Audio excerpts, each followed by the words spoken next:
একজন মানুষ একটি বড় জাহাজের উপর গল্ফ খেলছিল, কারণ সে পুরো পৃথিবীতে একাই বেঁচে ছিল। তার সঙ্গে ছিল শুধু একটি বিশ্বস্ত কুকুর। পুরো পৃথিবী ধ্বংস হয়ে গিয়েছিল, শহরগুলো জঙ্গলে পরিণত হয়েছে, আর সেখানেও বন্য প্রাণীরা চলে এসেছে। তবু মানুষটি খুব সতর্ক হয়ে থাকত। সে প্রতিদিন দরজার বাইরে কিছু কেমিক্যাল ছিটিয়ে দিত। সূর্য অস্ত যাওয়ার সময় সে সব জানালা দরজা বন্ধ করে ঘর অন্ধকার করে দিত এবং চুপচাপ নিজের কুকুরকে নিয়ে একটি বাথটাবে ঘুমাতো। কারণ সূর্য ডোবার পরও ভয়ঙ্কর শয়তানরা বেরিয়ে আসতো, তারা নিঃশ্বাসের শব্দও শুনতে পেত।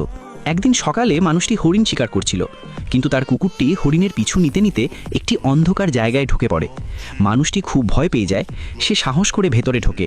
একটু এগিয়ে গিয়ে সে দেখে তার কুকুরটি মরে পড়ে আছে, কিন্তু কাছে গিয়ে বুঝতে পারে ওটা কুকুর নয়, ওটা হরিণ। সেখানে অনেক টাকা ছড়ানো ছিল, কিন্তু সেগুলোর কোনো মূল্যই আর নেই। ঠিক তখনই সে সামনে আলো ফেলতেই দেখে সেখানে অনেক ভয়ঙ্কর শয়তান রয়েছে। মানুষটি নিঃশ্বাস আটকে নিচে বসে পড়ে। সে ভয়াবহভাবে ফেঁসে গিয়েছিল, কারণ একটি শয়তানই ছিল 100 মানুষের সমান শক্তিশালী। কোনো শব্দ না করে ধীরে ধীরে পেছনে পা বাড়িয়ে সে সেখান থেকে বেরিয়ে আসে। তখন সে দেখে তার কুকুরটি একটি টেবিলের নিচে লুকিয়ে আছে।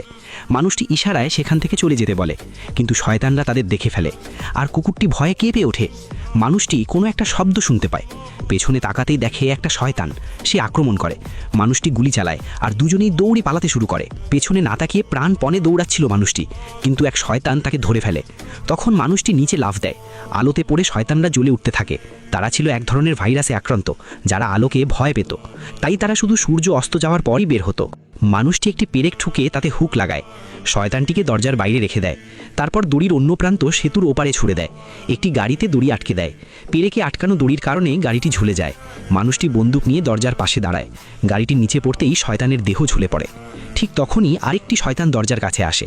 সে ছিল ওই শয়তানের বাবা, কিন্তু সে ভেতরে ঢুকতে পারছিল না। মানুষটি সেই শয়তানটিকে ঘরে নিয়ে আসে এবং তার উপর পরীক্ষা শুরু করে।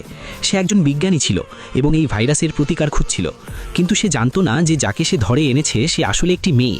আর দরজার কাছে যে শয়তান এসেছিল সে ছিল শয়তানদের নেতা, ওই মেয়েটির বাবা।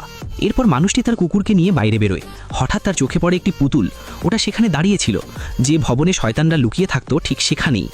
মানুষটি পুরোপুরি হতভম্ব হয়ে যায়, কারণ পুরো পৃথিবীতে সেই তো একমাত্র মানুষ বেঁচে আছে। তাহলে এই পুতুল এখানে এলো কিভাবে?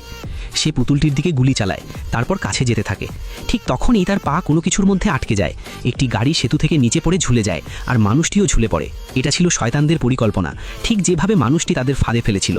মাথা মাটিতে আঘাত লাগায় মানুষটি অজ্ঞান হয়ে যায়। যখন তার জ্ঞান ফেরে সে দেখে সূর্য প্রায় অস্ত যেতে চলেছে। সে ভীষণ ভয় পেয়ে যায়। কুকুরটি জোরে জোরে ঘেউ ঘেউ করছে। ঠিক তখনই একটি শয়তান সামনে আসে। সে তার ভয়ঙ্কর কুকুরগুলোকে তাদের উপর ছেড়ে দেয়।